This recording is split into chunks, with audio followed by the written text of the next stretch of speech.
మన సంస్కృతిలో ప్రతి మాసానికి ఒక ప్రత్యేకత ఉంటుంది. అందున ఆషాఢ మాసానికి ఒక విశిష్టమైన స్థానం ఉంది. ఆషాఢం అనగానే మనకి వెంటనే గుర్తొచ్చేది ఆషాఢంలో శుభకార్యాలు జరగవు, అందున పెళ్ళిళ్ళు అసలే జరగవు.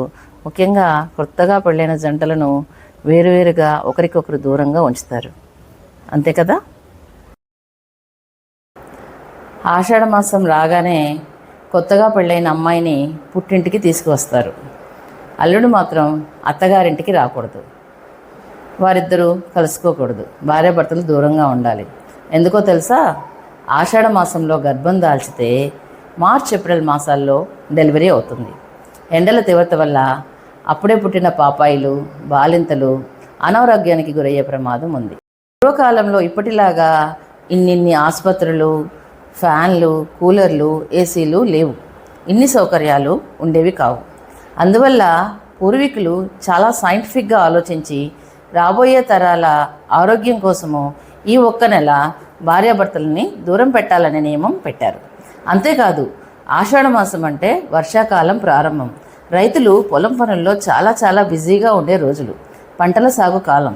ఈ సమయంలో కొత్త జంటలు ఉంటే పనులకి ఆటంకంగా ఉంటుందని, పనులు సకాలంలో సాగవని ఆలోచించి ఈ నియమాన్ని పెట్టారు.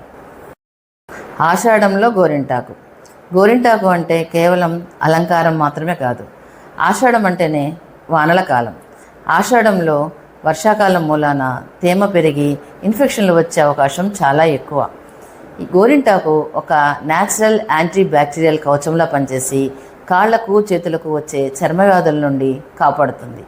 ఒంట్లోని వేడిని లాగివేసి శరీరాన్ని చల్లపరిచి జ్వరము, జలుబు లక్షణాలు త్వరగా రాకుండా, దరిచేరకుండా చాలా వరకు కాపాడుతుంది. అందుకే ఆషాఢంలో గోరింటాకు పెట్టుకోవడం అంటే కేవలం ఒక ముచ్చట మాత్రమే కాదు, అది ఒక beautiful health protection shield.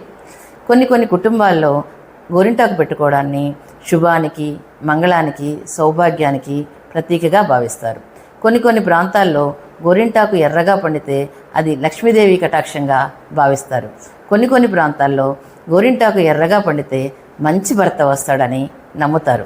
So మీరు కూడా ఆషాఢ మాసంలో గోరింటాకు పెట్టుకోవడం మర్చిపోకండి, ఓకే. మన సంస్కృతిలో అమ్మవారిని ఇంటి ఆడబిడ్డగా భావిస్తారు. అందుకే ఆషాఢ మాసంలో అమ్మవారికి కృత చీర, పూలు, పండ్లు, గాజులు, పసుపు, కుంకుమ, తాంబూలం వంటి సుగంధ ద్రవ్యాలతో అమ్మవారికి సార తీసుకెళ్లడం ద్వారా అమ్మవారు సంతోషంగా ఉంటుందని, తద్వారా తమ కుటుంబాలను చల్లగా కాపాడుతుందని నమ్ముతారు. బోనాలు, శాకాంబరి ఉత్సవాలు కూడా ఆషాఢ మాసంలోనే జరుగుతాయి. అంతేకాకుండా ప్రపంచ ప్రఖ్యాతిగాంచిన ప్రసిద్ధమైన పూరి జగన్నాథుని యాత్ర, రథయాత్ర కూడా ఈ మాసంలోనే కన్నుల పండుగగా జరుగుతుంది. మన పెద్దలు ఆషాఢంలో కొన్ని ఆహార నియమాలను పెట్టారు. ఆషాఢంలో ఆకుకూరలు తినకూడదని అంటారు. దీని వెనుక ఒక బలమైన సైన్స్ దాగి ఉంది.